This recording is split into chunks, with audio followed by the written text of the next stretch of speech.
यह video BPSC TRE 3.0 री exam के लिए है, जिसमें मैं पीओआईक्यू कवर करा रहा हूँ जूनियर और प्राइमरी दोनों के लिए।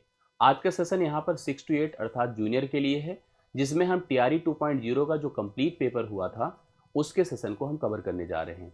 अगर हम लोग बात करें इस पूरी कनेक्टिविटी की, तो इसके अभी तक 2 पार्ट्स हम करा चुके हैं, जो आपको अपने प्लेलिस्ट में जाकर देखोगे तो आपको दिख जाएगा। उसमें पूरा का पूरा हमने हर एक प्रश्न को, जो कि 2.0 का हुआ था कॉमन पेपर में भी और उसके मेन सब्जेक्टिव पार्ट में, उसको हमने कवर किया था। 5 वहाँ पर मैंने कॉमन पेपर लिए थे और उसके 25 हमने सब्जेक्टिव पार्ट्स के क्वेश्चंस को कवर किया था, फाइनल किया था।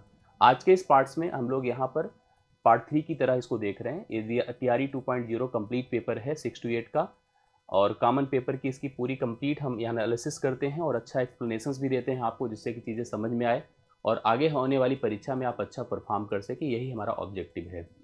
आप लोग देख रहे हैं कि इधर तैयारियों को लेकर के मेरा जो प्रयास है थोड़ा सा डाउन आपको दिख रहा होगा। इसके पहले लगातार मैंने आपके लिए एफर्ट किया है, इसको आप समझ सकते हैं। लेकिन यह कनेक्टिविटी हम फिर से बड़ा ही एग्रेसिवली प्रारंभ करने जा रहे हैं। बहुत ही इफ़िशियंसी से, बहुत ही स्ट्रैटेजिक वे में मैं कवर पूरी चीज़ों को करा दूंगा। ये मैंने आपको कमिट भी किया था और मैं करा भी रहा हूँ, निश्चिंत रहिएगा। परीक्षा की डेट थोड़ा सा एक्सटेंड हुई थी, इस वजह से एक थोड़ा सा प्रारूप में इस चीज़ों में कमी आई थी, लेकिन फिर से हम लोग यहाँ पर अपने इस प्रोसीजर को आगे बढ़ाएंगे और अपनी तैयारियों को मजबूत भी करने की पूरी कोशिश करेंगे। आइए देर ना करते हुए इसके सभी प्रश्नों को आप लोग एक एक करके देखिएगा, समझिएगा। ये टीआरई 2.0 9 दिसंबर 2023 का जो पेपर था उसका कॉमन पार्ट अर्थात जो जीएस वाले सेक्शन में प्रश्न पूछे गए थे, पहले मैं उसको कवर कराता हूँ, उसके बाद फिर हम सब्जेक्टिव पार्ट में चलते हैं। एक प्रश्न है, आप देखिए ध्यान से। प्रश्न क्या है, एक दुकान में दो पेंसिल और 3 रबर की जो कीमत है वो 9 तथा 4 मतलब 9 मतलब इसकी जो कीमत है 9 रुपये है, तथा उसके बाद देखिएगा 4 पेंसिल और 6 रबर की कीमत 18 रुपये है। प्रत्येक पेंसिल और प्रत्येक रबर की कीमत आपको बतानी है। रबर इरेजर, पेंसिल पेंसिल जानते हैं आप लोग। हमने कहा 2 पेंसिल प्लस 3 रबड़, ना रबड़ कहिए जो इरेजर होता है, इसकी जो कीमत है 9 रुपये है। इसके बाद इसने कहा कि 4 अगर पेंसिल हैं और 6 रबड़ हैं, इसकी कीमत क्या है, 18 रुपये है। अब यह जो हमारे पास पैटर्न बना है, इसके सोल्यूशन की बात करें और सोल्यूशन में एक पेंसिल और एक रबड़ की कीमत को सोचें। जब इस तरह के इक्वेशंस आप इसको समझ ही गए होंगे कि this is the linear equation in 2 variable, 2 चरों पर आधारित रैखिक समीकरण है। हम इसके सोल्यूशन को जब प्लान करेंगे तो आपको देखिए कुछ प्रॉब्लम्स नजर आएंगी। सबसे इंपॉर्टेंट कि यहाँ पर अगर हम सोचें, अगर हम समीकरण की तरह देखें और हम सोचें कि चलो इक्वल करके हम सोल्यूशन कर डालें, तो आप जैसे ही किसी को इक्वल करेंगे, मान लीजिए यहाँ पर मैंने 2 से मल्टीप्लाई किया दोनों तरफ, 2 से करते यह 4p होगा, यह आपका 6r होगा और यह 18 हो जाएगा। तो आप इसको एकदम सेम एज इट इज पाएंगे, तो कैंसिल होने का पूरा कैंसिल हो जाएगा। और आपको ये भी पता होगा कि अगर कभी भी जैसे मान लो जो लिखा हुआ था, मैं यहाँ पर a1/a2 जैसे अगर हम 2/4 कर दें और 3/6 देख लें, 9/18 देख लें, तो एक प्रकार से a1/a2, b1/b2, c1/c2 all are the equal, सबके सब इक्वल हैं, अर्थात इसके इन्फाइनाइट सोल्यूशन पॉसिबल होते हैं, अनंत हल पॉसिबल होते हैं इस तरह के इक्वेशंस के। अब अनंत हल पॉसिबल हैं, ठीक है, अनंत हल अगर पॉसिबल हैं तो हमारे लिए कौन हल सूटेबल है, इसके लेकर के हमारे पास डाउट्स रहती है। डायरेक्ट सोल्यूशन कर पाना ऐसे क्वेश्चंस का बहुत टफ रहता है। तो मैंने यहाँ पर ऑप्शंस के अकॉर्डिंग सोचा कि चलो हम ऑप्शन से ही सेलेक्ट करते हैं। प्रत्येक पेंसिल की कीमत अगर 1 रुपये है हम मान लें, तो पहले स्टेटमेंट में रख के देखिए, प्रत्येक पेंसिल की कीमत अगर 1 रुपये है तो 2 की 2 रुपये हो जाएगी, और प्रत्येक रबड़ की कीमत 2 रुपये है तो 3 रबड़ है, 3 दूना 6 हो जाएगा। 6 2 8 होता है, 9 नहीं होता है, तो पहला ऑप्शन किसी काम का नहीं है। दूसरे में जाइए, प्रत्येक पेंसिल की कीमत अगर 2 है तो 2 पेंसिल है तो 4 रुपये हो गया, और प्रत्येक रबर की कीमत अगर 1 है तो 3 1 के 3 हो गया, 4 3 7 होता है, 9 नहीं होता है, ये ऑप्शन भी आपके काम का नहीं है। प्रत्येक पेंसिल की कीमत 3 रुपये है, 3 गुणे 2 कर दें 6 रुपये हो जाएगा, तथा प्रत्येक रबड़ की कीमत 2 है, 2 तिया कितना होगा 6, 6 6 12 होता है, 9 नहीं है, तो ये भी ऑप्शन आपके काम का नहीं है। तो प्रयुक्त में से कोई नहीं, अर्थात डी ऑप्शन आप ई ऑप्शन लगा के चलिएगा, और ई ऑप्शन इस क्वेश्चन के लिए राइट सोल्यूशन होगा। और सबसे इंपॉर्टेंट, आप इस समय जो सेशन देख रहे हैं वो लाइव है, ध्यान दीजिएगा। ये प्रोवाइड सेशंस होते हैं जहाँ पर हम आपको लाइव कनेक्ट करते हैं, हम आपके कमेंट्स देखते हैं, आप इफेक्टिव वे में अपने कमेंट्स देते जाइए। अगर आप मेरे साथ अपना इस प्रश्न का सोल्यूशन करते जा रहे हैं तो आप आंसर्स हमें कमेंट बॉक्स में जरूर देते जाइए, जिससे कि कनेक्टिविटी आपस में हमारी आपके साथ बनी रहे, और जहां ज़रूरत पड़ेगी मैं आपको सूचित करूंगा, और जहां आपको लगे कि हमें यहां पर डिस्कशन करना चाहिए आप ज़रूर हमें बातें बताइए, ठीक है। नेक्स्ट क्वेश्चन पर आइए। 4 बहनों की औसत आयु 7 वर्ष है। 4 बहनें हैं किसी घर में और उनकी औसत उम्र 7 साल है, ठीक है। और यदि इसमें हम माँ की आयु अर्थात माता जी की आयु को भी जोड़ दें तो यह औसत आयु 6 वर्ष बढ़ जाती है, 6 साल बढ़ जाती है। माँ की आयु आपसे पूछा गया कि माता जी की एज क्या है। यह आयु संबंध का एक ठीक ठाक अच्छा प्रश्न है जिसमें आपको यहाँ पर बहनों की संख्या दी गई है और बहनों की आयु का औसत दिया गया है, ठीक है। हम सबको पता है कि औसत योग गुणे संख्या होता है। ऑब्जर्वेशंस जितने आपको टोटल्स दिए जाते हैं सभी को जोड़कर संख्या से अगर हम डिवाइड करते हैं वी गेट द एवरेज, हमें एवरेज मिलता है। जैसे अभी तक अपने पास कहा था कि 4 बहनें थी, औसत था 7 साल। हम लोग औसत में एक प्रोसेस पढ़ते हैं जिसमें अगर किसी समूह में किसी एक को शामिल करें या निकाल दें तो औसत कभी बढ़ भी जाता है कभी घट भी जाता है। उस आधार पे हम लोग जो शामिल किया गया या निकाला गया पर्सन है या मान है उसकी वैल्यू को इजीली बता सकते हैं। जैसे इसमें माता जी अगर जुड़ेंगी तो माता जी मतलब एक पर्सन और एक पर्सन के जुड़ते ही संख्या 5 हो जाएगी। इसने कहा उसके हिसाब से औसत आपका 6 वर्ष बढ़ जाता है तो औसत में 6 का इंक्रीज हो जाएगा तो this time average become 13। Traditional जा सकते हैं क्योंकि आप जानते हैं कि जो औसत होता है औसत वह योग बटा संख्या होता है।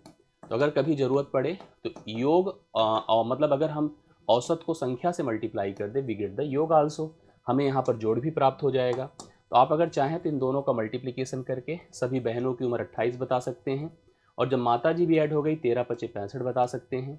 घटा दे 15 से 8 7 होता है और 5 से 2 3 होता है। 37 साल की यहाँ पर माता जी हैं जो कि ऑप्शन नंबर ए में है। बट इस तरह से ना जाकर एक और तरीका देखिए इसका होता है, उसको फॉलो करिए।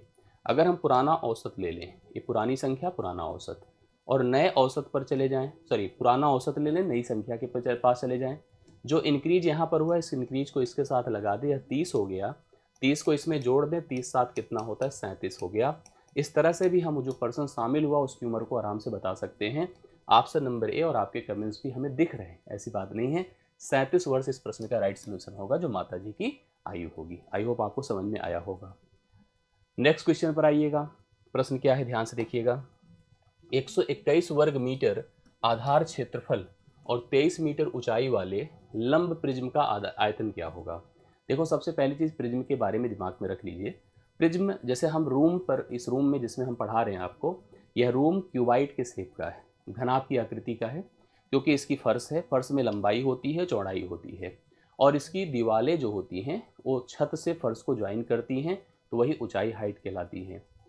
उसी तरह से प्रिज्म भी होता है और प्रिज्म त्रिभुजाकार कभी होता है कभी आयताकार होता है कभी कैसा होता है। यहाँ पर जैसे इस फिगर में अगर बात किया जाए तो यह वर्गाकार है क्योंकि इसका आधार क्षेत्रफल 121 वर्ग मीटर है, ठीक है 121 वर्ग मीटर है। तो जो हमारे पास वर्ग मीटर, और वो भी देखिए ध्यान से कि आपको जैसे इसने हमसे जैसे कहा है, अच्छा कुछ भी हो जैसा किसी भी शेप में हो, अब जैसे पूरा अगर पढ़ें तो इतना वर्ग मीटर आधार क्षेत्रफल और 23 मीटर ऊंचाई वाले लंब, हमें प्रिज्म के बारे में बताया नहीं कि त्रिभुजाकार है वर्गाकार है आयताकार कैसा है। उसका जो बेस है दैट इज 121 मीटर स्क्वायर, 121 वर्ग मीटर है और ऊंचाई कितना दिया है 23 मीटर है और हमें क्षेत्रफल। मैं आपको बता दूं अगर कभी भी इस तरह के प्रश्न आपको दिखें, जैसे हमारे मन में हमेशा डाउट क्या होता है, घनाभ का आयतन क्या है, आयतन ही तो पूछा है, कहोगे लंबाई गुणे चौड़ाई गुणे ऊंचाई। हम पूछेंगे वर्ग का बताओ, सॉरी घन का बताओ तो आप कहोगे सर भुजा गुणे भुजा गुणे भुजा। मैं पूछूं बेलन का बताओ तो आप कहोगे sir pi r square h. मैं कहूँगा कोण का बताओ 1/3 पाई आर स्क्वायर एच। आप ऐसे ही आयतन बताते हो। मैं सही बताऊं तो जो कभी भी आयतन होगा, आयतन हमेशा क्या होता है ध्यान दीजिएगा, आधार का क्षेत्रफल, आधार का क्षेत्रफल गुणे ऊंचाई। किसी भी फिगर की बात करिए, आधार का क्षेत्रफल मतलब अगर जैसे हमारे पास आयताकार आधार है तो लंबाई गुणे चौड़ाई गुणे ऊंचाई, वर्गाकार है तो वर्ग का क्षेत्रफल गुणे ऊंचाई, त्रिभुजाकार है त्रिभुज का क्षेत्रफल गुणे ऊंचाई। जैसे अगर मान लो कुछ भी हो, सपोज करो हमने कहा त्रिभुजाकार ही है, ये देखिए त्रिभुजाकार अगर हमें प्रिज्म डेवलप करना है तो कैसे बनेगा, समझिएगा बातों को, उसी हिसाब से कॉन्सेप्ट होता है इसका, जिससे कि हम चीज़ों को समझ पाएँ, अच्छे से क्लियर कर पाएँ। जैसे अपना जो नीचे का पार्ट है हमने इसको नीचे वाला पार्ट मान लिया, ठीक है, ये नीचे वाला पार्ट मान लिया, जैसे फर्श रहेगी उसी हिसाब से, मैंने हिसाब से छोटा बना दिया लेकिन उसी हिसाब से रहता है। कनेक्टिविटी देखिए इनकी ऐसे है, ये अब आपको दिख रहा होगा प्रिज्म, मैंने प्रिज्म का वीडियो लिया है, याद होगा आप लोगों को।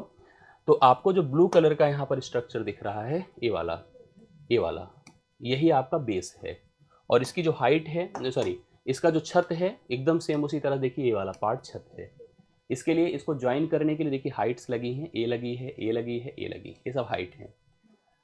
अब हमको कह दें कि अगर ये त्रिभुजाकार था और इसका क्षेत्रफल एरिया 121 मीटर स्क्वायर था और ये जो हाइट दिया था, हाइट कितना दिया था पता है? हाइट दिया था 23 मीटर दिया था। तो जैसा मैंने आपको बताया कि आयतन क्या होगा, आयतन आधार का क्षेत्रफल 121 गुणे 23 होगा, 121 गुणे 23 होगा, मीटर क्यूब हो जाएगा। मल्टीप्लाई करिए, 3 1 के 3, अंतिम में 3 यही ऑप्शन है। लेकिन अब डाउट ये रहता है, बीपीएससी का प्रश्न है, पता चले कि कोई ना मैच करे। तो 23 1 के 23 की 3 हासिल 2 हुआ, 23 दूना 46, 2 48, 8 हासिल, अब लगभग सही है, 48 8 हासिल 4 हुआ, 23 1 के 23 4 27 हुआ, 2783 मीटर क्यूब होगा। ये ऑप्शन नंबर बी इस प्रश्न के लिए राइट सोल्यूशन माना जाएगा। तो बी ऑप्शन नोट करें आप लोग, ठीक है। तीसरा प्रश्न आपका डन होता है b option. I hope clear हुआ होगा ना। नेक्स्ट क्वेश्चन पर आइए। ये प्रश्न ध्यान से देखिएगा, 1 और 50 के बीच कितनी अभाज्य संख्याएं आती हैं? बहुत ध्यान से देखिएगा, कितनी अभाज्य संख्या, जैसे आपको कुछ याद कर लेना है कि 1 से 10 के बीच, 1 से जो है 10 के बीच कितनी आती है, 1 से 50 के बीच कितनी आती है, 1 से 100 के बीच कितनी आती है। इसकी पूरी लिस्टिंग मैंने कराई है, उसको आप देख लीजिए तो वहाँ से कन्फर्म हो जाएगा। वैसे एक बात मैं बता दूं कि अभाज्य संख्याओं की अगर हम बात करें तो ऐसी संख्याएं जो स्वयं से कटती, एक से कटती, इसके अलावा किसी से नहीं कटती, वही अभाज्य होती है। ये जानते हैं आप लोग। उसमें भी शुरुआत अभाज्य की 2 से होती है, 2 और 3 को छोड़ दिया जाए। अगर मैं 2 और 3 को छोड़ दूं, ध्यान से देखिएगा, हालांकि 2 अभाज्य यही होते हैं, तो बाकी जो अभाज्य संख्याएं होती हैं 6 की पहाड़े में आने वाली संख्या से या तो 1 कम होती है या तो 1 से ज़्यादा होती है। जैसे आप 6 का पहाड़ा पढ़िए, 6 के 6, 6 दूना 12, 6 त्रिक 18, 6 चौके 24, 6 पंचे 30, 6 चौके 36, 6 सते 42, 6 अठे 48। अब इससे ज़्यादा तो जाएगा नहीं क्योंकि 50 तक की बोला है। अब आप देखो कैसे काउंट करेंगे। 6 से 1 पहले 5 होता है, 6 के 1 बाद 7 होता है, 12 के पहले 11 होता है, 11 के बाद 13 होता है, 12 के बाद 13 होता है, 17 होता है, 19 होता है, 24 के पहले 23 होता है, बाद में 25 होता है। हालांकि 25 नहीं होगा क्योंकि 5 से कटेगा, खत्म कर दिए। 30, अब देखो 30 से पहले कौन आएगा, 30 से पहले 29 आएगा और इसके बाद 31 आएगा, इसके पहले 35 आएगा, कौन आएगा 35, 35 भी नहीं होगा, 5 से कटेगा, खत्म कर दीजिए। इसके बाद कौन आ रहा है बताइए, इसके बाद आ रहा है आपका 37, 37 हुआ, करेक्ट। इसके पहले 41 है, इसके बाद 43 है, इसके पहले आपका 47 है और इसके बाद आपका 49 है। 49 भी नहीं आता क्योंकि 7 के पहाड़े में आता है। आप कितने हो गए देखिए, 2 तो पहले से थे, 1 और 2, ठीक है, 1 और 2, 3 4 5 6 7 8 9 10 11 12 13 14 15, कितने हो गए 15। ये 15 कुल संख्याएं होती हैं जो अभाज्य होती हैं 1 से 50 तक। आई बात समझ में? तो आप अगर जैसे अगर आपको आता है तो प्लीज़ कमेंट करो। 110 तक कितनी होती हैं, 1 से 50 तक बता ही दिया मैंने। 1 से 100 तक कितनी होती हैं, प्लीज़ कमेंट करके ज़रूर बताइएगा। और मैं एक प्रश्न और से पूछूंगा आपसे, 1 से 50 तक कितनी भाज्य होती हैं, ठीक है, ये ज़रूर बताइए कितनी भाज्य संख्या होती हैं। 1 से 100 तक, 1 से 100 तक कितनी भाज्य संख्या होती हैं, ये आप ज़रूर बताइएगा। और हो सकता है कि ऐसे प्रश्न आपको जो है एग्जाम में दिख जाए, होती हैं, ठीक है। 1 से 100 तक कितनी भाज्य संख्या होती है, तो ज़रूर कन्फर्म करिएगा। ये आपके प्रश्न का राइट सोल्यूशन है जो मैंने आपको बताया, 15 option number b right solution होगा, ठीक। अब इस प्रश्न को देखिए, एक बढ़िया सा क्वेश्चन है। रूट के अंदर देखिए आपके पास क्या है ना, रूट के अंदर 0.00001225 है और डिवाइड बाई क्या है 0.00005329 है। ये आपको सॉल्व करना है। देखिए बहुत अच्छे से कंफर्म करिए कैसे है। सबसे पहली चीज़ देखिए, दशमलव के स्थान चेक करिए। जब भी बेसिकली आप इसका वर्गमूल सोच रहे हैं ना, वर्गमूल सोच रहे हैं, और वर्गमूल जब भी कभी दशमलव की संख्याओं का सोचिए, दशमलव हमेशा इवन प्लेसेस पर होने चाहिए। 2 2 4 2 6 2 8, 8 स्थान पर गैप करिए, ये भी 8 स्थान पर, मतलब एक तरह से सोचा जाए दशमलव गायब ही हो चुका है, गायब खत्म हो चुका है, दशमलव का कोई उपयोग नहीं है, ठीक है, ऊपर नीचे खत्म है। अब इसका वर्गमूल निकालने, इसका वर्गमूल निकालने, आंसर हो जाएगा। वर्गमूल निकालने का सिस्टम, एक बात ध्यान रखें, जब अंतिम में 5 है तो जो अपना वर्गमूल होगा उसके भी अंत में 5 आएगा। लेकिन ऑप्शन की बात करो तो ऑप्शन में यहाँ भी 5 है और यहाँ भी 5 है, ये तो फिलहाल नहीं, अच्छा यहाँ भी 5 है, लीजिए, यहाँ हर जगह अंत में 5 है। लेकिन इसके अलावा मैं बता दूँ, ये 5 है 25 के कारण। अब इसके लिए आपको एक ऐसी संख्या सोचनी है जो अपने सक्सीजर से, जैसे कभी आपको मैं कह दूँ कि 15 का वर्ग क्या होगा, तो 15 का वर्ग क्या होता है पता है? आप कहोगे सर कि 5 का वर्ग 25 होता है और 1 के बाद 2 होता है, 1 दूना 2 होगा। मैं कहूँ 25 का वर्ग क्या होगा, 5 का वर्ग 25 होता है, 2 के बाद 3 आता है, 2 3 6। ऐसे ही मतलब जो नंबर 5 के पहले होता है अपने सक्सीजर से मल्टीप्लाइड, मतलब दोनों का ऐसा गुणनखंड करो जिनका डिफरेंस 1 हो। तो 3 चौके 12, मतलब कन्फर्म यहाँ 3 होगा, श्योर है। तो 35 का एक ही ऑप्शन है ए। लेकिन अब आपको डाउट ये है कि भाई पता चले बीपीएससी है, हाँ, नीचे चले जाओ और इसका वर्गमूल अगर मुझे करना है, जैसे आपके पास क्या है 5329, इसका तरीका समझिएगा। अंतिम के 2 अंक अलग कर दीजिए। अपने पास यहाँ पर स्टार्टिंग में 53 है, करेक्ट। 53 के लिए कोई संख्या सोचिए जिसका वर्ग 53 हो या उससे कम हो। 7 सते 49, इसको 7 लीजिए। और यहाँ पर अगर 9 है, अच्छा 7 मत लीजिए, थोड़ा सा कुछ बातें समझिएगा। यहाँ पर 9 है तो 9 के लिए देखिए 2 ऑप्शंस आपके पास होते हैं। किसी के अंत में 7 होगा तो भी 9 आ सकता है और 3 होगा तो भी 9 आ सकता है, करेक्ट है। फिलहाल 35 के साथ 3 का ऑप्शन जा रहा है और कोई ऑप्शन था भी नहीं, तो इसलिए हम लोग ऊपर के आंसर से एकदम सेटिस्फाइड हैं। लेकिन फिर भी जैसे कंफर्म कर लो कि 7 भी हो सकता था, 3 भी हो सकता था, दोनों आ सकते हैं अंत में लास्ट डिजिट। बट इसके लिए अब जो बचा है उसको सोचिए, जो 53 है। 53 के लिए एक ऐसी संख्या सोचिए जिसका वर्ग 53 हो या उससे एक कम हो। 7 का वर्ग 49 होता है, 7 का वर्ग क्या होता है 49, और 8 का वर्ग 64 होता है, तो 7 परफेक्ट है इसके लिए। बट प्रॉब्लम है कि 7 के साथ 7 लूँ कि 7 के साथ 3 लूँ, ये सोचना है। तो आपको मैं बता दूं 7 का वर्ग कितना होता है 49, 49 में 7 जुड़ता है तो 56, 56 इससे ज़्यादा है तो कम वाला लीजिए, तो मतलब 73 आना चाहिए, और 73 देखिए है ऑप्शन में। तो राइट सोल्यूशन इसका पहला ही ऑप्शन होगा, और आपने लगाया है तो एकदम करेक्ट है। और 5वें क्वेश्चन का करेक्ट सोल्यूशन आपके सामने है। अब मैं बढ़ूंगा मेन पेपर पर, ठीक है। वो तो कॉमन पेपर जीएस का पार्ट था, और अब मेन पेपर पर आते हैं। इन प्रश्नों को हम लोग अब कवर करते हैं। चलिए एक एक प्रश्न देखते हैं। पहला क्वेश्चन है कि वह एकल बट्टा सिंगल इक्विवेलेंट डिस्काउंट ज्ञात कीजिए जो 20%, 10% के दो क्रमागत बट्टों के समतुल्य है। बहुत ही आसान है। दो लगातार क्रमिक छूट 20% और 10% का जो इक्विवेलेंट डिस्काउंट क्या होगा। तो 20% और 10% का इक्विवेलेंट डिस्काउंट क्या होगा, आप इसको समझो तो इसके दो तरीके हैं। एक तरीका तो ये है कि आप ऐसे लिख दो, एक रूल होता है a plus b minus a b divide by 100। आप इसको लगा सकते हैं, अर्थात 20 प्लस 10 माइनस 20 गुणे 10 बटे 100 कर दें, करेक्ट है। 2 जीरो खत्म हो गया। 20 10 30 होता है, 30 में से 2 निकाल दे 28 होगा। 28% सिंगल इक्विवेलेंट डिस्काउंट आएगा, जो ऑप्शन नंबर बी में दिया गया है, आप इसको देख सकते हैं। बट अगर हम इसको चाहते तो एक तरीका और था कि 20% को 1/5 कहते हैं, 10% को 1/10 कहते हैं। मतलब हम ऐसे प्रेजेंट कर लेते हैं कि 5 से 1 घटकर 4 हुआ और 10 से 1 घटकर 9 हुआ।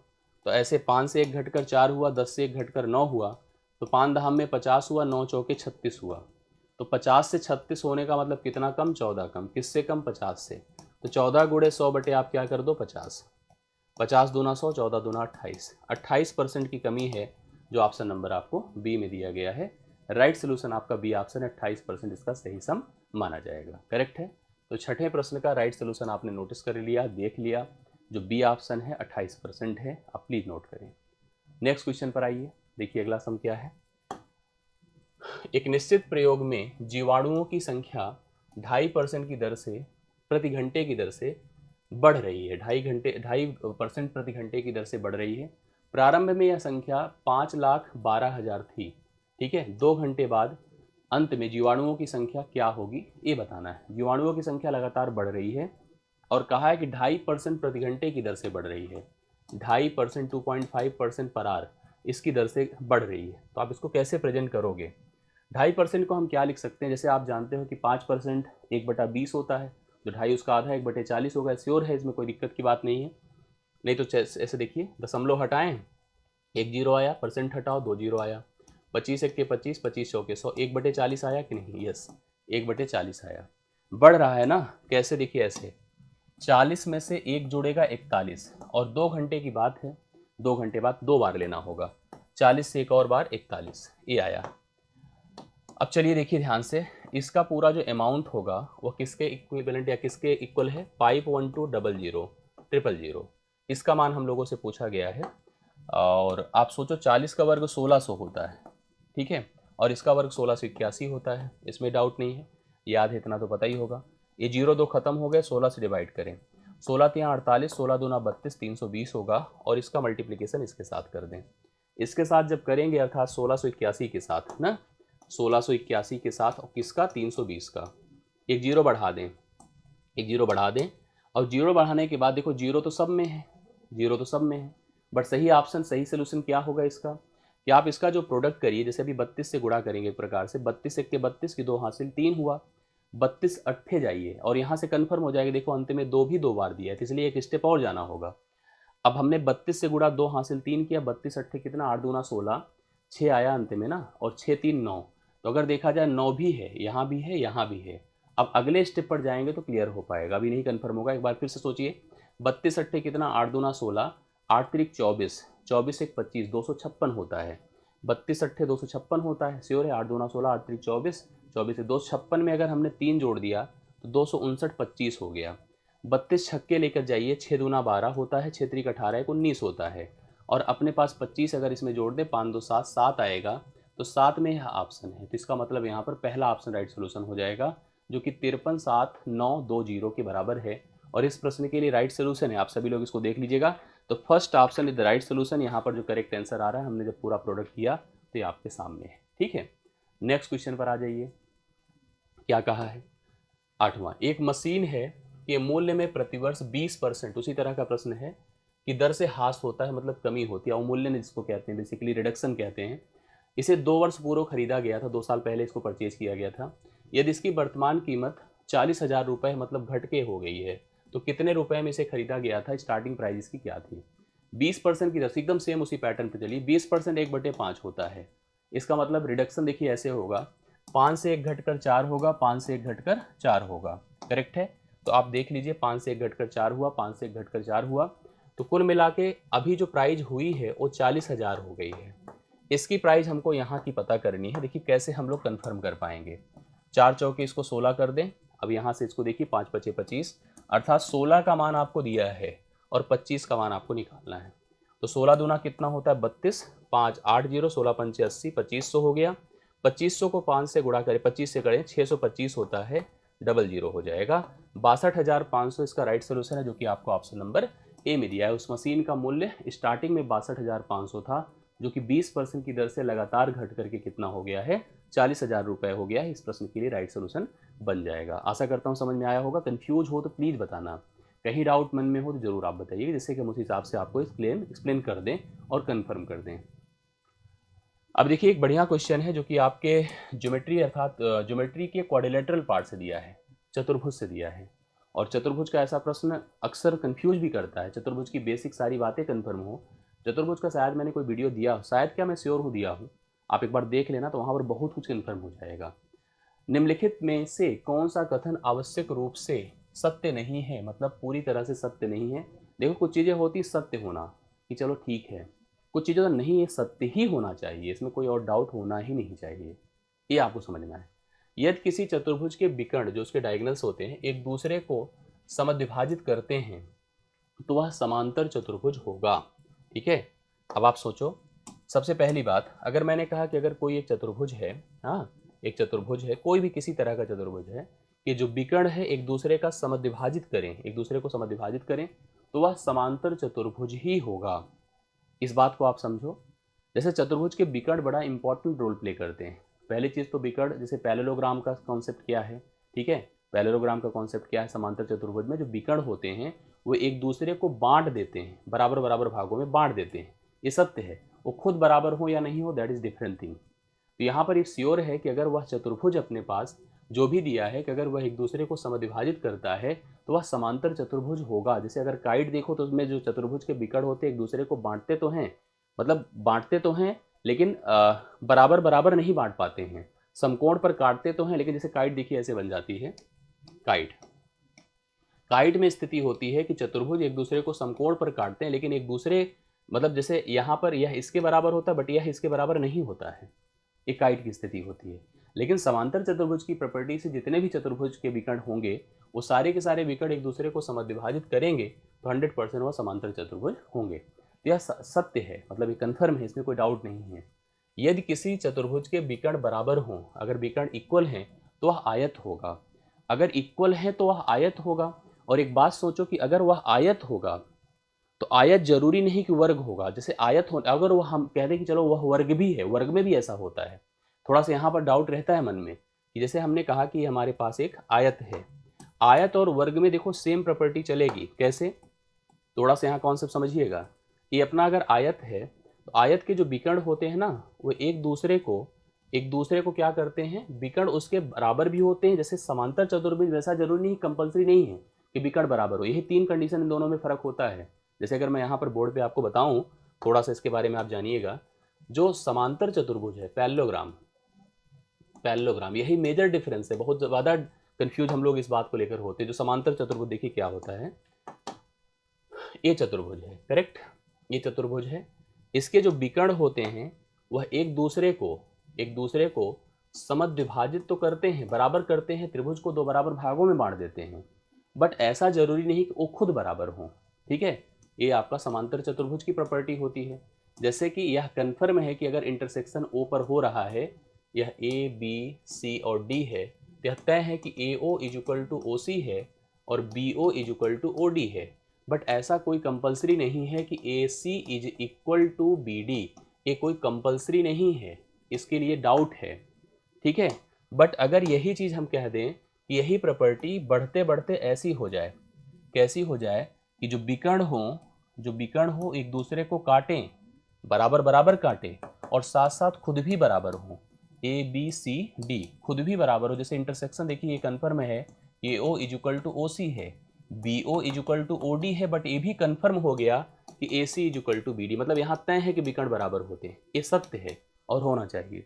लेकिन एक कंडीशन से देखो, अब यही क्या हो गया, आपका रेक्टेंगल हो गया, मतलब आयत हो गया, आयत हो गया। अब सोचो एक बनेगा स्क्वायर, क्या बनेगा, स्क्वायर, जिसको आप कहेंगे वर्ग।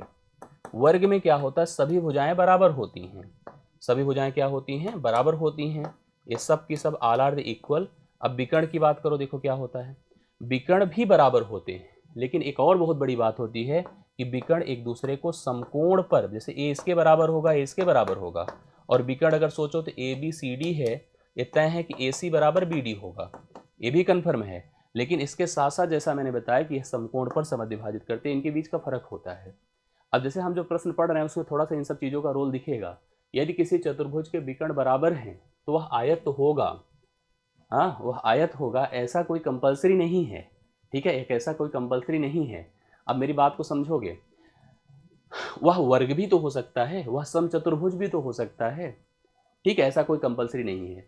यदि किसी चतुर्भुज के विकर्ण एक दूसरे को समकोण पर काटे तो वह अरे क्या बात करो, या वर्ग भी होता है, ऐसा भी कोई कंपलसरी नहीं है, ये भी ले लीजिए। आयत वर्ग और समचतुर्भुज विशेष प्रकार के समांतर चतुर्भुज है, ये बात सही है, बिल्कुल सही, ये भी सत्य है। मतलब अब यहाँ पर अगर सोचा जाए तो हम लोग यहाँ पर किसको लेंगे, एक से अधिक ऑप्शन लेंगे। उपर्युक्त में एक से अधिक लिया जाएगा, जो आवश्यक रूप से सत्य नहीं है।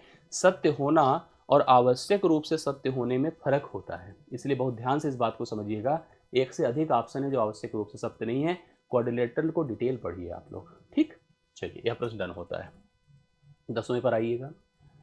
तो आइए हम लोग क्वेश्चन नंबर 10 देखते हैं। क्वेश्चन बहुत ही अच्छा है। एक आपको दिया है ABCD, एक समलंब है, मतलब ट्रेपीजियम है। आपकी परीक्षा में जो 2D 3D का उपयोग है, that's very big and rich, बहुत ही अच्छा है। आप इसका उपयोग अच्छे से कर लीजिए। देखिए पीछे का क्वेश्चन आपने ज्योमेट्री का, क्वाड्रिलेटरल का करा, और यहाँ पर एक समलंब चतुर्भुज के बारे में आपको एक्सप्लेन करने को कहा गया है, जिसमें कुछ बातें हैं कि AB is parallel to CD DC and AB is equal to 78, CD is equal to 52, AD is equal to 28, तो BC हमको दिया है 30। तो इस समलंब का हमको क्षेत्रफल बताना है। तो सबसे पहले आप एक ट्रेपीजियम जनरेट कर लीजिए। ये मैंने बना दिया ट्रेपीजियम, थोड़ा अच्छा बना देते हैं जिससे क्लियर रहे। देखिए ये है, ये बना दिया। आप इसको इससे मिला दें, इसको इससे मिला दें।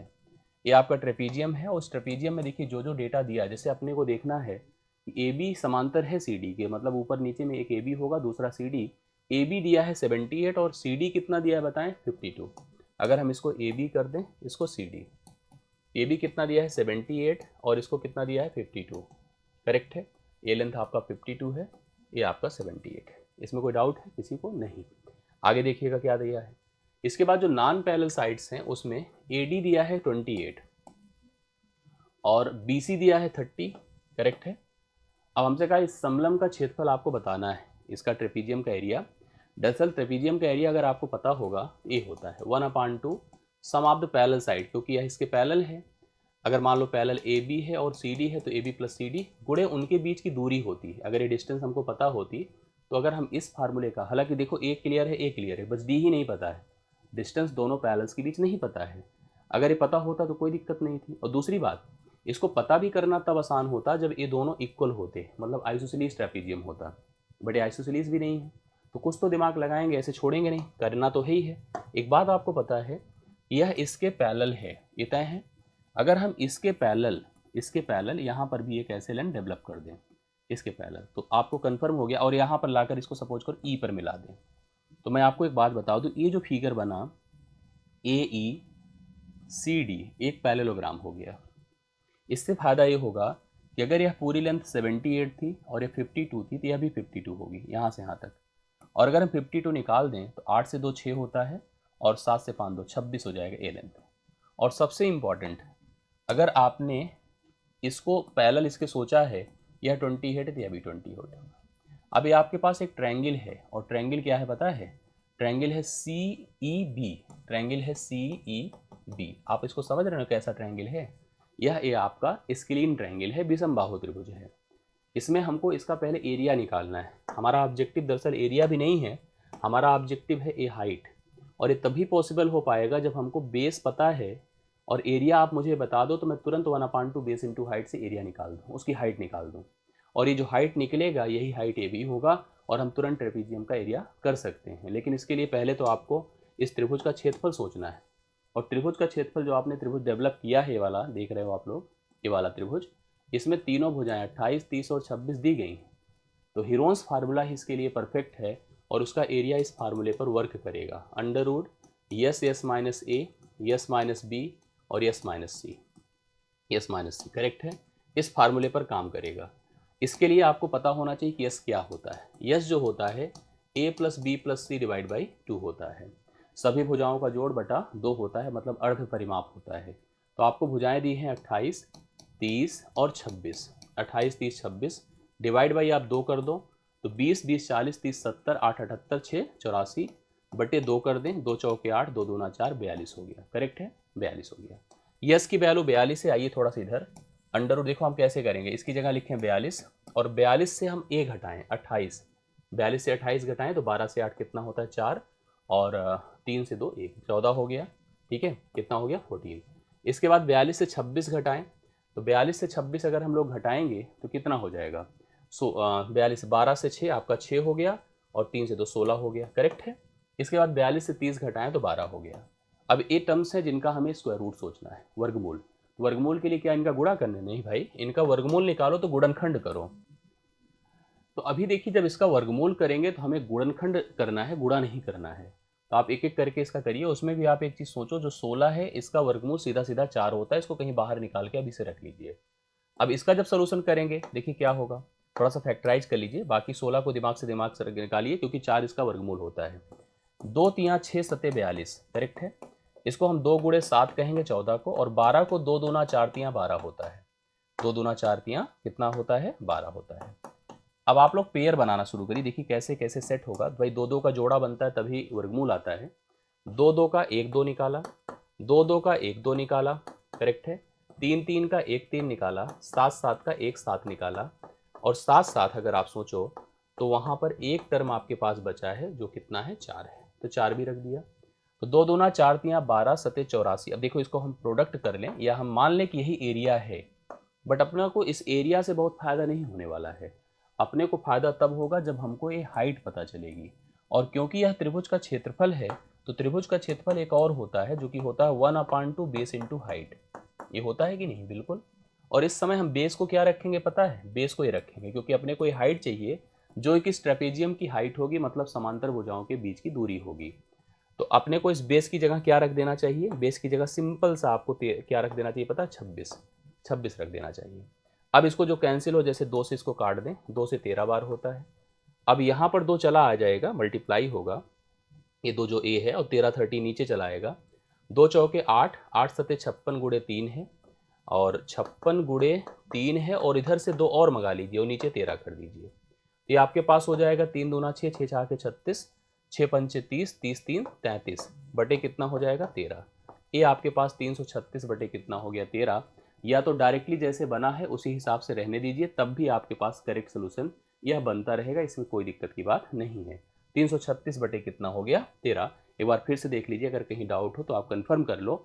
जैसे मेरे पास कितना आया, 2 दूना 4, 4 तियाँ 12, 7 84, मतलब मैंने ऐसे कहा कि 2 का एक पेयर, फिर 2 का एक पेयर, 3 का एक पेयर और 7 का एक पेयर बना, तो 2 2 3 3 7 और ये 4 ऑलरेडी आ चुका था। यह एरिया था 1/2, बेस बेस मतलब 26, हाइट मतलब हमने क्या कंफर्म कर दिया h।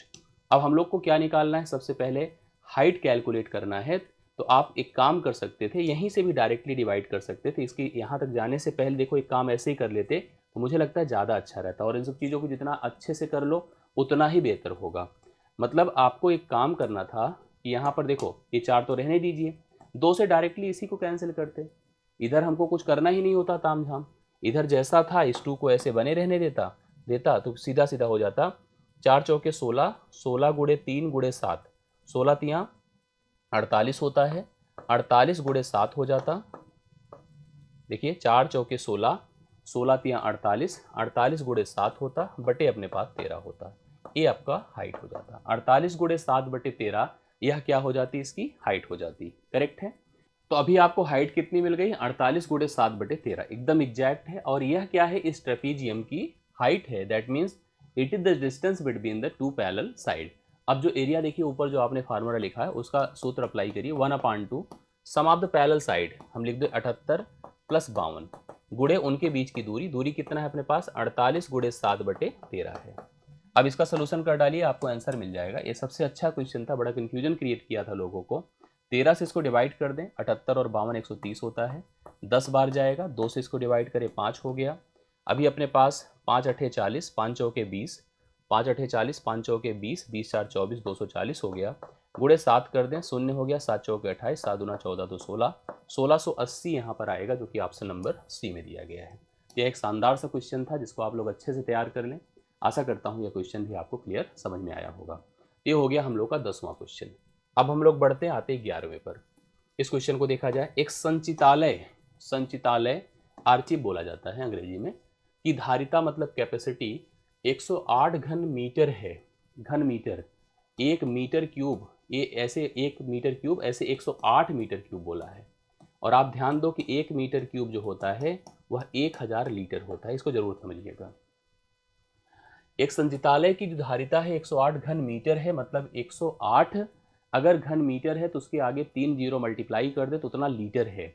इसे 60 या इसमें 60 लीटर प्रति मिनट की दर से, मतलब उसकी जो कैपेसिटी है वो इतनी घन मीटर है, और हम कहीं से पानी उसमें उड़ेल रहे हैं, डाल रहे हैं, और किस स्पीड से डाल रहे हैं, इस स्पीड से 60 लीटर प्रति मिनट की दर से। संचितालय को भरने में कितने घंटे लगेंगे, कितना घंटा टोटल लगेगा, ये बताना है आपको। टोटल जो रिक्वायरमेंट है, टोटल कैपेसिटी आप देख रहे हैं संचितालय की, वो क्या है, टोटल जो कैपेसिटी है वह 108 मीटर क्यूब है। और आप सबको पता है कि 1 मीटर क्यूब जो होता है वह 1000 लीटर होता है। तो अपने को जो टोटल कैपेसिटी मिल रही है वह 108 गुणे 1000 लीटर, इतना पानी अपने को उड़ेलना है उस धारिता में, मतलब उस संचितालय में। अब किस दर से करना है, 60 लीटर प्रति मिनट, 1 मिनट में 60 लीटर। 1 मिनट में अगर 60 लीटर जा रहा है तो इसको भरने में कुल कितना समय लगता, बताइए। मिनट में इतना मिनट लगता। और इसको अगर मुझे मिनट में अभी जैसे दिया है, और मिनट को मुझे अगर घंटे में कन्वर्ट करना होता है तो क्या करते हैं, घंटे को मिनट में करना है तो 60 से गुणा, और अगर मिनट को करना है, क्योंकि अब आप इसको हटा दो, इतना समझ जाओ यह इतना मिनट आएगा। यहाँ पर अगर हम मिनट रख देते हैं तो इतना लीटर, क्योंकि अब आपको बताया था कि यहाँ पर 60 लीटर पानी पड़ेगा 1 मिनट में, तो यह इतना टोटल मिनट आया है, क्योंकि यहाँ से कैंसिल हो जाएगा। और आपको पता है कि हम अगर कभी मिनट को घंटे में कन्वर्ट करते हैं तो 60 से भाग करते हैं। 108 था गुणे 1000 था, और डिवाइड बाई 60 था गुणे 60 कर दें, ये 2 जीरो देखिए खत्म हो गए। इससे 36 तिरिक होता है 3 को 10 से गुणा कर दें 30 घंटे टोटल लगेंगे संचितालय को भरने में, जो ऑप्शन नंबर आपको ए में दिया है। राइट सोल्यूशन इसका हो जाएगा, ये 30 घंटे टोटल होगा, ऑप्शन नंबर ए करेक्ट। सम 11वां प्रश्न आपका डन होता है। अब आते हैं 12वें पर। क्वेश्चन देखो बड़ा अच्छा सा है, क्या है, किसी घनाभ मतलब क्यूबाइड, जैसे मैंने आपसे रूम की बात की थी, तो रूम जैसे अपना है, तो रूम आप देख ही रहे घनाभ की आकृति का है, लंबाई है, चौड़ाई है, ऊंचाई है, कि प्रत्येक भुजा दुगनी अगर कर दें, डबल कर दें, तो इसकी सतह का क्षेत्रफल क्या होगा, इसका जो सरफेस का एरिया होगा वह क्या होगा। देखिए ध्यान से, जैसे अगर हम कह दें कि प्रत्येक भुजा दुगुनी कर रहे हैं तो दो चीज़ों में परिवर्तन होगा, एक तो आयतन में परिवर्तन होगा, दूसरा उसकी सरफेसेस में परिवर्तन होगा। हमसे उसने सतह के क्षेत्रफल की बात करी, उसमें क्या परिवर्तन होगा। अगर घनाभ के सतहों को सोचा जाए, दे आर द रेक्टेंगल, वो सब के सब, चाहे वो फर्श हो, चाहे वो छत हो, चाहे इस दीवार को, इस दीवार को, इस दीवार को, इस दीवार को, किसी को भी नोटिस करो, they all are the rectangle, वो सब की सब आयत हैं, आयताकार सतहें होती हैं किसी घनाभ में। और उसने कहा प्रत्येक भुजा को डबल कर दें, अर्थात 1 से 2 कर दें, और एक नहीं बल्कि 2 बार कर दें। क्यों कर दें? क्योंकि क्षेत्रफल मतलब लंबाई गुणे चौड़ाई होता है। अगर यही चीज़ अपने पास क्या होता पता है, यही अगर आयतन में पूछा होता तो हम एक बार और स्टेप करते। अब आप ध्यान से देखो, 1 से क्या होगा, 4 होगा, मतलब एक प्रकार से कितने गुना होगा, 4 गुना होगा। 4 गुना होगा, क्षेत्रफल दुगुना नहीं होगा, 6 गुना नहीं होगा, 4 गुना होगा। इसी में कभी कभी आपसे पूछ लेता कितने परसेंट बढ़ जाएगा, कितने परसेंट बढ़ेगा बताओ। इसमें आप कह सकते हैं 4 गुना मतलब 1 से 4 होना, मतलब 3 बढ़ना। अगर हम 1 से 3 बढ़ रहे हैं तो 3 गुणे 100 बटे आपका 1 होता, अर्थात 300% की वृद्धि होती। इसको ध्यान दीजिएगा, 300% की वृद्धि होती। तो 12वें प्रश्न का राइट सोल्यूशन आपका क्या है, 4 गुना हो जाती है। This is the right solution for the given question. आगे बढ़ता हूँ। निम्नलिखित बारंबारता बंटन, मैंने स्टैटिस्टिक्स पढ़ाया है आप लोग को ठीक ठाक, आपने देखा होगा। निम्नलिखित बारंबारता बंटन पर विचार कीजिए, जो फ्रीक्वेंसी डिस्ट्रीब्यूशन दिया है उस पर विचार कीजिए। वर्ग अंतराल दिया है, बारंबारता दिया है, 0 से 10 के बीच बारंबारता इतनी है, 10 से 20 में इतना, 20 से 30, 30 से 40, 40 से 50, 50 से 60। माध्यिका वर्ग कौन सी है, मतलब इसमें से कौन सी क्लास माध्यिका की क्लास है। माध्यिका मतलब बीच की क्लास है। इसके लिए देखो एक तरीका होता है, सबसे पहले जो बारंबारता है, बारंबारता के साथ साथ आपको संचयी बारंबारता भी जानना चाहिए, जिसे आप कम्युनिटी फ्रीक्वेंसी कहते हैं। जैसे हम कह दें कि 0 से 10 मतलब एक प्रकार से 0 से 10 नंबर पाने वाले 3 बच्चे हैं, ऐसे कह दीजिए और कुछ नहीं। 10 से 20 पाने वाले 8 बच्चे हैं। तो हम अगर आपसे कह दें कि 10 से कम पाने वाले कितने हैं, कम्युनिटी फ्रीक्वेंसी की तरफ चलिए, 10 से कम पाने वाले कितने हैं, तो आप कहोगे सर 3 है। हमने कहा 20 से कम, तो 20 से कम मतलब 20 से 10, 10 से 0, तो 3, इसका तो 3 होगा, इसका 3 8 11 होगा। कितना होगा, 3 8 11 होगा। इसी तरह से अगर हम कह दें 30 से कम, तो 11 16 27 होगा। इसी प्रकार से हम 40 से कम कह दें तो 57 होगा। ठीक है, अगर हम 50 से कम कह दें, 7 4 11, 7 7 14, 5 1 6, 6 1 7 होगा, 74 होगा, 74 4 78 होगा। करेक्ट है। आप इनको भी जोड़ दो तो 78 ही आएगा। जोड़ के देखिए, जैसे फिर से चेक करिए, 3 हुआ, 3 8 11, 11 16 27, 27 30, 30 20 50 57, 57 10 67, 7 74 8, 74 4 78 हो गया। अब माध्यिका के लिए आपको नियम लगाना है, ये जो आपका टोटल सम है n है, n/2, n/2th वैल्यू देखिए कहाँ पर सेट होगी बताइए, मतलब 78/2, मतलब 39th वैल्यू। अब 39th वैल्यू किस में होगी, 39th वैल्यू भाई 0 से 10 तक की वैल्यू यहाँ पर है। अब यहाँ पर देखो ऐसे सोचिए, 3 तक, 0 से मतलब 1 से 3 तक की वैल्यू a है, 3 से 11 मतलब यहाँ तक है, 11 से लेके 27 तक यहाँ पर है, 27 से 57 तक इसमें है। यह कौन सी क्लास है, 30 से 40। तो ये वर्ग अंतराल इसका 30 से 40 होगा, जो ऑप्शन नंबर आपको सी में दिया गया है। ऑप्शन नंबर सी है राइट सोल्यूशन इसका। करेक्ट सोचिए, जैसे हम ऐसे कहते हैं लाइन से खड़ा कर दिया गया, मैंने कहा 3 नंबर पाने वाले सभी बच्चे खड़े हो जाएं, या हम कह दें कि 12, मतलब यहाँ 0 से 10 पाने वाले कितने बच्चे हैं, तो कैसे 3 लोग हैं, पहला दूसरा तीसरा। फिर मैंने कहा 10 से 20 वाले, तो 8 लोग भग के आए, तो पूरी लाइन 11 की हो गई। मैंने कहा 20 से 30 वाले, तो 16 बच्चे भग कर आए, तो पूरी लाइन 27 की हो गई। अब उसमें बीच में कौन स्थित है, 39वें स्थान पर। 39वें स्थान का जो अंक होगा इस कक्षा में होगा। यही अपना सोल्यूशन है। ठीक है, इस प्रश्न का राइट सोल्यूशन है। 14 नंबर देखिएगा। ठीक है, 14 नंबर देखिए ध्यान से, क्या दिया है, 2 की पावर 3x - 1 है प्लस 10 है, डिवाइड बाई कितना है बताएं, 7 है, बराबर 6 है। तो x का मान आपको बताना है, इट्स वेरी इजी। आप इसको थोड़ा सा अगर अच्छे देखो, अभी जैसे लिखा है थोड़ा डाउट लग रहा होगा, बट मैं अगर ऐसे लिख दूँ 2 की power 3x - 1 plus 10 divide by अगर मैं 7 करूँगा, तो आपके मन में तुरंत आएगा कि मल्टीप्लिकेशन करना है। मैं क्या लिखूँगा, 2 की power 3x - 1 plus 10 is equal to 7 छंगे 42। करेक्ट है। अगर 42 है भाई तो ये 10 जाके घटेगा भी, अर्थात 2 की पावर 3x - 1 बराबर 32 हुआ, 2 की पावर 3x - 1 बराबर 2 की पावर 5 हुआ। करेक्ट है, 2 की पावर क्या हुआ, 5 हुआ। और अगर बेसिस सेम हैं तो पावर इक्वल हो जाती हैं, 3x माइनस 1 बराबर 5 हुआ, तो 3x बराबर 6 हुआ, x बराबर 2 हुआ, इसका राइट सोल्यूशन बी हुआ। राइट सोल्यूशन क्या हुआ? बी हुआ। तो आप नोट कर लीजिएगा, राइट सोल्यूशन यहाँ पर बी है, x इसका सही हल होगा। 14वां नंबर आपका डन होता है, बी ऑप्शन 2 इस प्रश्न के लिए करेक्ट हल है। क्लियर? चलो आगे बढ़िएगा, इसको पढ़िए सभी लोग। एक स्टीमर जो पानी के अंदर चलती है की दिशा में, धारा की दिशा में चलकर दो बंदरगाहों के बीच की दूरी 4 घंटे में तय करती है। दो बंदरगाह के बीच की दूरी होती है जब वो धारा की दिशा में चलती है। आप सबको पता है कि अगर नाव धारा की दिशा में चले, और जैसे नाव की चाल अगर x है शांत जल में, धारा की चाल y है, तो दोनों को जोड़ दिया जाता है। कब? धारा की दिशा में। मैंने इसका सेशन लिया है, आप लोग अगर वीडियो देखेंगे तो प्लेलिस्ट में होगा। मैंने नाव धारा, ट्रेन कॉन्सेप्ट्स लगभग सब पढ़ाया है मैंने आप लोग को। धारा की दिशा में चलेगा तो इसकी स्पीड कितनी हो जाएगी? x प्लस वाई होगी। और धारा के विपरीत अगर चलेगा तो धारा के विपरीत क्या हो जाएगा बताइए? x माइनस वाई हो जाएगा। करेक्ट? जैसे अगर किसी नाव की चाल शांत जल में 10 किलोमीटर प्रति घंटा है और धारा की चाल 2 किलोमीटर प्रति घंटा है, तो धारा के साथ चलेगा तो 12 किलोमीटर प्रति घंटा होगा, और धारा के विपरीत जाएगा तो 8 किलोमीटर प्रति घंटा होगा। यही बोला है, एक स्टीमर धारा की दिशा में चलकर दो बंदरगाहों के बीच की दूरी 4 घंटे में तय करता है। धारा की दिशा में जाता है, तो जबकि यह धारा के विपरीत जब जाता है तो वह दूरी 5 घंटे में तय कर पाता है। यदि धारा की चाल अपने को दिया है 2 किलोमीटर प्रति घंटा है, तो शांत जल में नाव की अर्थात स्टीमर की चाल आपको बतानी है। यही प्रश्न है, सिंपल सा है। करेक्ट है? अब इसको कैसे रिलेट करेंगे, इसका क्या प्रोसेस होना चाहिए? आप आइए, नाव की चाल x मान लो, धारा की चाल आपकी कितनी है? धारा की चाल 2 है, तो x प्लस 2 होगा धारा की दिशा में, ये चाल हो गई।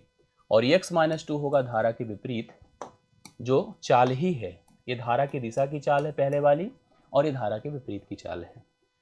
समय अलग अलग लगा है, लेकिन आपने पता किया कि दूरियां समान थी। दूरियां तो समान थी, दूरी बराबर चाल गुणे समय होता है। तो अगर इसका समय लगा था 4 घंटे, तो इसका समय कितना लगा था?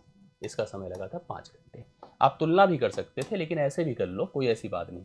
4x प्लस 8 कर दें बराबर 5x माइनस 10 कर दें। ठीक है, इसको उधर करो, x बराबर 18 हुआ, तो x हो गई सीधा सीधा नाव की चाल कब, या स्टीमर की चाल कब? शांत जल में। 18 किलोमीटर प्रति घंटा इस प्रश्न के लिए राइट सोल्यूशन है। 15वां क्वेश्चन आप नोट कर लीजिएगा, इस सेशन का आज के सत्र का यह अंतिम क्वेश्चन था। इसके बचे प्रश्नों को और मिक्स मर्ज करके मैं कल के सेशन में कंटिन्यू करूंगा। तो डेली 10 बजे की यह कनेक्टिविटी बनाए रखिए। मेरा प्रयास आपको कल और दिखेगा। मैं एक प्रोसेस करूंगा आपको TRE 3.0 के लिए, और 4.0 भी प्लान करना हम लोग को, उसकी प्रिपरेशन को हम लोग प्लान करते हैं, और एक सही दिशा में सही अप्रोच से हम लोग पढ़ाई लिखाई को फिर से जीवित करते हैं, फिर से अच्छा करते हैं। और अच्छे अवसर हैं तो अच्छा हम लोग अनुभव करें, अच्छे से मेहनत करें। तो अभी के लिए मेरी तरफ से इतना ही, और सेशन अच्छा लगा हो तो लाइक करना मत भूलिएगा। अपने डाउट्स रखिएगा, अपने कमेंट्स दीजिएगा, अपने फीडबैक दीजिएगा। मुलाकात अगले सेशन में हो, मुलाकात नेक्स्ट सेशन में। Thank you so much. आज के धन्यवाद।